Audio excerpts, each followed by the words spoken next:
कभी कोई निंदा चुगली आलोचना या किसी की बुराई नहीं की जाती।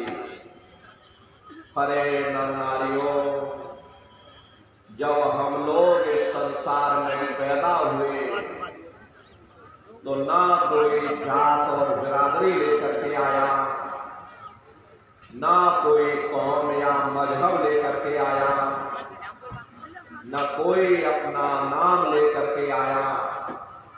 सिर्फ नंगे रोते हुए हम लोग इस संसार में पैदा हो गए। बाद में जो औजार उस परम पिता परमात्मा ने बख्शे, मन बुद्धि और चित्त, उससे जब हमारे अंदर चेतना आ गई तब हमारा नाम पड़ गया। कर्म के अनुसार हमारी जाति बन गई। धीरे धीरे हमारा फैलाव दुनिया में होता चला गया। हमने बाल बच्चे बना लिए, हमने रिश्ते नातेदार बना लिए, हमने कुटुंब परिवार वाले बना लिए, हमने जमीन और जायदाद हासिल कर ली और इसको अपना समझ करके हम आप यहीं पर बैठ गए। फिर जब जाने का वक्त आया तो फिर आपको यहां से खाली हाथ भेज दिया गया। ना आपके साथ आपका नाम गया, ना आपके साथ जात और बिरादरी गई, ना आपके साथ जमीन और जायदाद गई। अरे जिस छाया को प्राप्त करने के लिए आपने अपना पूरा जीवन गुजार दिया, तो ना माया हाथ में आई और ना छाया हाथ में आई।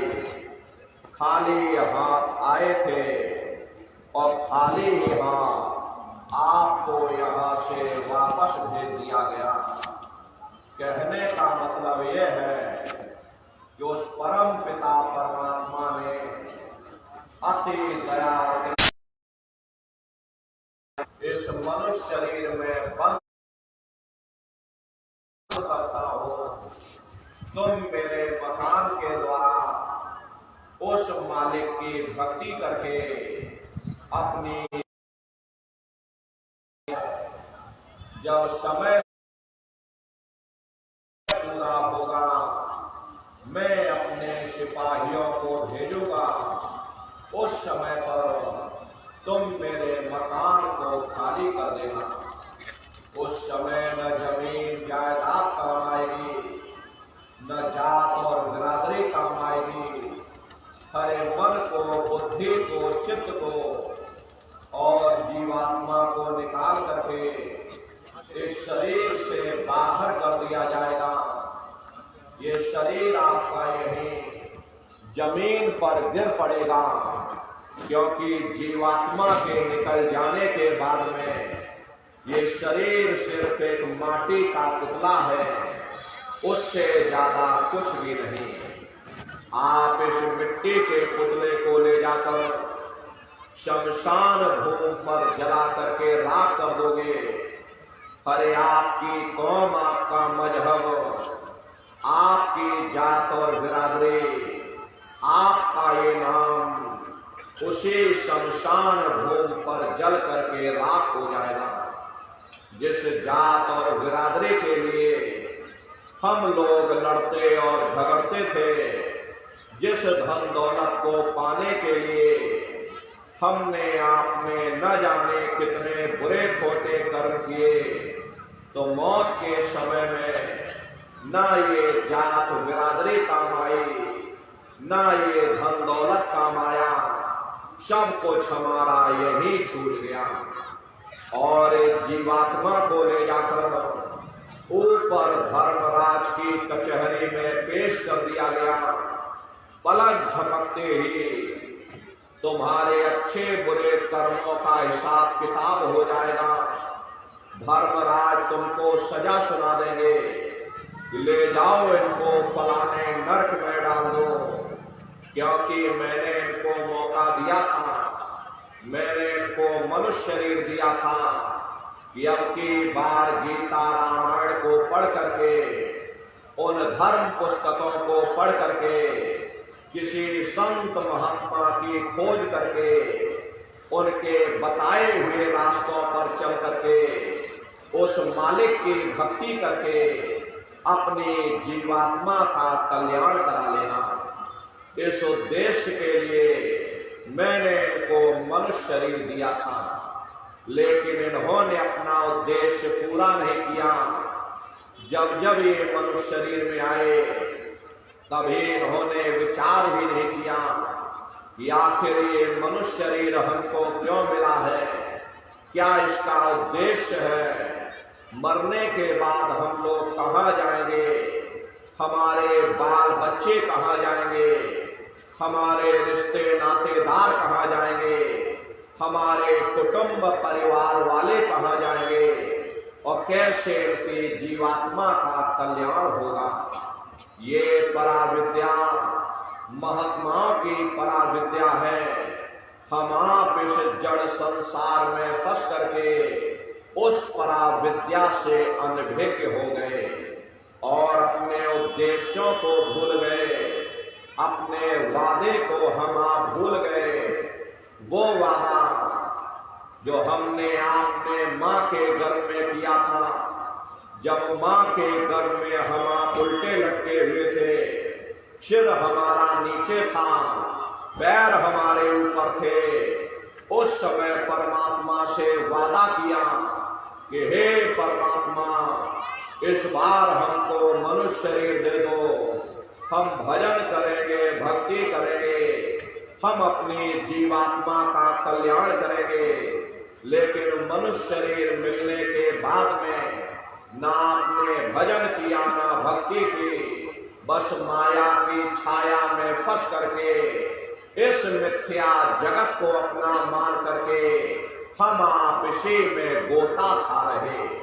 हरे नर नारियों, इस दुनिया में हित मित भाई बंधु, रिश्ते नातेदार, कुटुंब परिवार वाले, इनमें से कोई भी चीज तुम्हारी जीवात्मा को इस अधोगति से बचा नहीं सकती। हम कौन हैं, हम कहां से आए हैं और हमें जाना कहां है, ये मानव मात्र के लिए एक जटिल प्रश्न बना हुआ है। इस प्रश्न का हल तब तक नहीं होगा जब तक इस धरा भूमि पर कोई संत महात्मा फकीर न मिल जाए। इसीलिए वह मालिक अति दया और कृपा करके संतों महात्माओं को इस धराधाम पर भेजते हैं।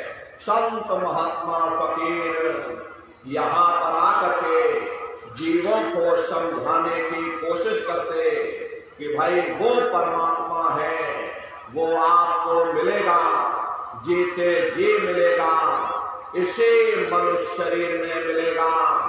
इसी मनुष्य शरीर के अंदर जाकर के परमात्मा से मिलने का वह एकमात्र दरवाजा है। उस दरवाजे का भेद केवल संतों महात्माओं को ही प्राप्त है। ये दुनिया के लोग, दुनिया की आवाम जनमानस भौतिकता के ज्ञान को पढ़ करके अहंकार में डूबे रहते हैं कि हमसे बड़ा कोई ज्ञानी नहीं। लेकिन उन बेचारों को नहीं मालूम कि जहां दुनिया का ज्ञान समाप्त होता है, उसी के सिर की चोटी से ये आध्यात्मवाद, आत्मा और परमात्मा का ये गूढ़ ज्ञान, रहस्य विज्ञान प्रारंभ होता। उस विज्ञान को पाने के लिए सबसे पहले यह जरूरी है कि पहले आप मानवतावादी बनो, मानव धर्म और मानव कर्म को अपनाओ। हरे मानव धर्म क्या है कि इंसान इंसान के काम आवे, एक दूसरे की निस्वार्थ भाव से सेवा करे, सत्य, दया, हिंसा, परोपकार आदि गुणों को अपने जीवन में उतार करके और किसी संत महात्मा की खोज करके उनके बताए हुए रास्तों पर चल करके उस मालिक की भक्ति करके अपनी जीवात्मा का कल्याण करा ले, यही इंसान का सबसे बड़ा मानव धर्म है। लेकिन आज इस कलिकाल में ये दुनिया की आवाम जनमानस विषय विकारों में, शराबों और कबाबों में, मांस और मदिरा में सुख ढूंढने की कोशिश कर रही। ये चरित्र पतन जैसे कार्यों को अपना करके ये आवाम जनमानस कैसे सुखी हो सकती। पहले अपने चरित्र जैसे धन को इकट्ठा करो, क्योंकि चरित्र ही सब कुछ है। चरित्र ही मानव धर्म की पूंजी है। जो इंसान अपने इखलाक ईमान को बरकरार रखता वही इंसान चरित्रवान है।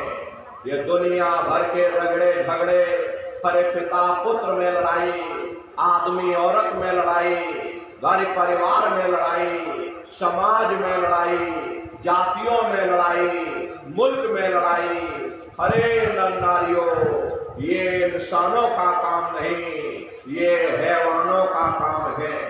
इसलिए पहले आप इंसान बनो, चरित्रवान बनो, महात्माओं के समीप आओ। वे जो दया का प्रसाद दें उसे खुशी खुशी लेकर के अपने निज घर को जाओ, जहां न फिर जन्मना है और ना ही फिर मरना। इसीलिए हमारे गुरु महाराज परम संत बाबा जय गुरुदेव जी महाराज ने आवाम जनमानस के बीच में ये आवाज लगाई है कि इंसानों, तुम अपने दीन ईमान पर वापस आ जाओ और जिस्मानी मंदिर में बैठ करके भगवान का सच्चा भजन करो, जिससे तुम्हारी जीवात्मा नरकों में जाने से बच जाए। अरे हम माने ना माने, लेकिन संत महात्मा त्रिकालदर्शी होते हैं, वे सब कुछ जानते हैं। अगर हम उनके वचनों को मान जाएंगे तो हम लोग बच जाएंगे, नहीं तो खाई और खंदक में जाकर गिर जाएंगे। इसीलिए अभी वक्त है उस मालिक से सच्ची प्रार्थना करने का, खुदा के सामने अपने गुनाहों की माफी मांगने का। हरे धर्म मजहब के नाम पर लड़ने झगड़ने का नहीं, जात और बिरादरी के नाम पर लड़ने झगड़ने का नहीं। हमने बहुत लड़ लिया, बड़े बड़े झगड़े और फसादे की, बड़ी बड़ी नुक्ताचीनी की, सिवाय नफरत के हमको क्या मिला। नफरत की ऐसी ज्वाला जली जिसमें घर जल गया, परिवार जल गया, समाज जल गई, जातियां जल गई, अब सारा देश जल उठा। इसीलिए सारी मानवता बहुत थक गई। हर कोई ऐसी छांव चाहता है जहां उसे ठंडक मिले, शांति और सुकून मिले। ये सब वही मिल सकते हैं जहां शांति के संदेश होते, सुकून के संदेश होते, मानव धर्म और मानव कर्म के संदेश होते। और ये संदेश केवल संत महात्मा फकीर देते हैं, जो समदर्शी होते हैं, जो समस्त जीवों के अंदर उस प्रभु के अंश को देखते। ऐसे समदर्शी उन महात्माओं की खोज करो। ये मत देखना कि महात्मा के जाति के हैं, महात्मा किस बिरादरी के हैं। हरे जातियां कर्म के अनुसार बनाई गई, जन्म के अनुसार नहीं। मनुष्य की एक ही जाति है, वो है मानव जाति। और इसी मानव जामे में बैठ करके हमें उस मालिक की भक्ति करनी है। हरे नर नारियों, सुपच जात के भंगी थे, रैदास जी जात के हरजन थे, मीराबाई जात की छत्राणी थी। अगर वे सब उस मालिक को प्राप्त कर सकते हैं तो आप भी उस मालिक को प्राप्त कर सकते हो। लेकिन बगैर महात्माओं के, बगैर मुर्शिद के कोई भी जीव इस संसार समुद्र से ना कोई पार हुआ, और ना ही कोई हो सकता। ये समुद्र ऐसा है जिसके न इस किनारे का पता न उस किनारे का पता कोई नहीं जान सकता। ये दुनिया कब बनी, कितनी बार प्रलय और महाप्रलय हो गए, लेकिन इतना जरूर मालूम है कि जिस दिन से दुनिया बनी है हम लोग यहीं पर भटका खा रहे। अगर इधर से हवा चली तो नैया हमारी उधर चली गई, और अगर उधर से हवा चल गई तो हमारी नैया डगमगाते हुए इधर चली गई। न जाने कितने युग और कल्प बीत गए, लेकिन हमारी ये नैया आज तक इस भव सागर से किनारे नहीं लगी। इसलिए नरनारियों, सौभाग्य से वक्त का इतना बड़ा वरदान आपको मिला, ये मानव तन आपको मिल गया। न जाने किस महात्मा की दया हो गई, न जाने कौन से जन्म जन्मांतरों के शुभ पुण्य कर्मोदय हो गए जो आपको ये मनुष्य शरीर मिल गया। हरे अब की बार मौका मिल गया है, समय रहते हुए अपने जीवात्मा के कल्याण के लिए थोड़ा बहुत विचार करिएगा, वरना ये समय तुम्हारा निकलता चला जा रहा। अरे मिले नर देह तुमको, बनाओ काज कुछ अपना, बचो मत आए जग में, जानियो रैन का सपना। हरे नर नारियों, जैसे रात में हम लोग स्वप्न देखते हैं, हालांकि उस समय पर हमें स्वप्न सच मालूम पड़ता, असली प्रतीत मालूम होता, लेकिन जब हम सुबह उठते हैं, जब हमारी आंखें खुलती हैं, तब हमें होश आता, नहीं भाई हम तो स्वप्न देख रहे थे, ये सब भ्रम है। ठीक उसी प्रकार से ये दुनिया भी 10-20-100 साल का स्वप्न है। अब आप कहोगे हम जाग रहे, परंतु प्रेमी भाई बहनों, ऐसा हरगिज नहीं है। जिस दिन मौत का वक्त आएगा, अरे आप रोगे, हाय हाय करके चिल्लाओगे कि हाय हमने सारी जिंदगी यूं ही स्वप्न में गुजार दी, जागने का समय तो अभी आया था, जो कुछ करना था भी करना था। लेकिन प्रेमी भाई बहनों, अब पछताए हो क्या जब चिड़िया चुग गई खेत। महात्मा प्रेम से जीवों को समझाते, भाई देह और गृह सब झूठा, भरम में काहे को खपना, ये घर बार हमारा अपना नहीं, हरे पराया देश है, ये सराय खाना है, ये मुसाफिर खाना है, ये शरीर भी तुम्हारा अपना नहीं, ये भी काल का पिंजरा है, किराए का मकान है, पराया मकान है। किसी को 40-50 साल के लिए मिला, किसी को 80-90-100 साल के लिए मिल गया। हर जितने जितने श्वास उस मालिक ने बख्शे हैं, उसे भुगतने के बाद में हमें शरीर को यही छोड़ जाना। श्वास दुधारा नित्य ही जारी, एक दिन खाली चांद। हरे प्रेमी भाई बहनों, एक तालाब पानी से चाहे कितना भी क्यों ना भरा हो, आप एक छोटी सी नाली काट कर खोल दीजिए, तालाब में छोटा सा छेद कर दीजिए, तो सारा पानी ही तालाब से बाहर निकल जाएगा। ठीक उसी प्रकार से हमारा ये शरीर भी श्वासों का भंडार है।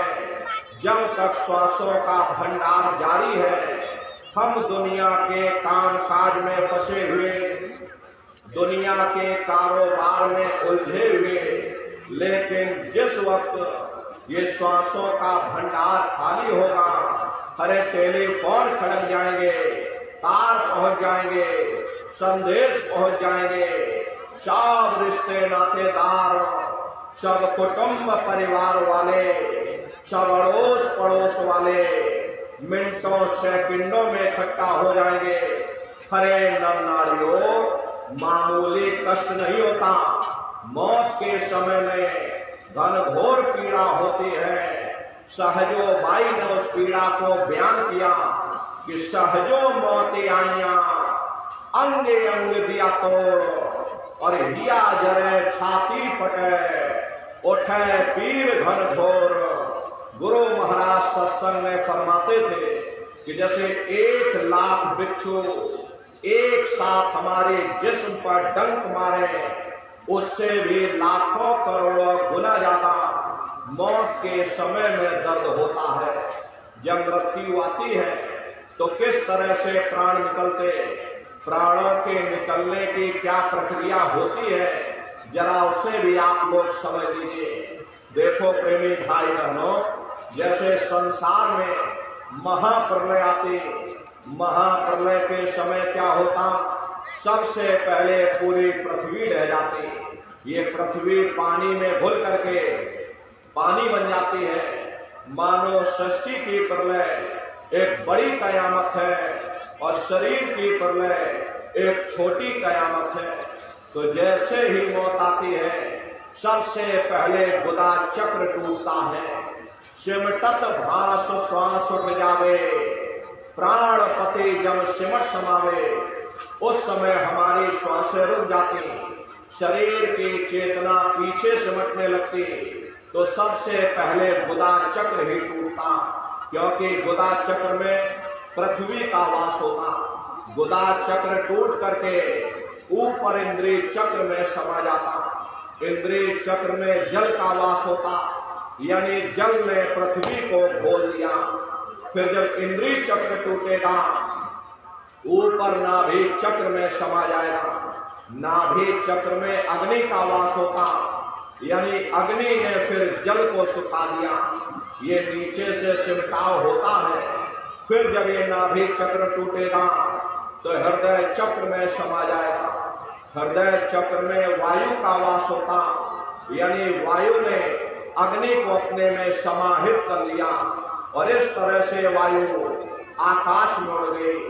जब यह कर्म कलाय उपजावे, बुद्धि सुरत की आंदोलने, जब यह जीवात्मा पांचों तत्वों को लांग करके जल पृथ्वी अग्नि वायु आकाश पांचों तत्वों को लांग करके ऊपर आती है, तो काल दाड़ में आन दबानी, और जब ढरके नैनन से पानी, जब काल अपनी दाड़ में दबाता, उस समय नेत्रों से पानी आती।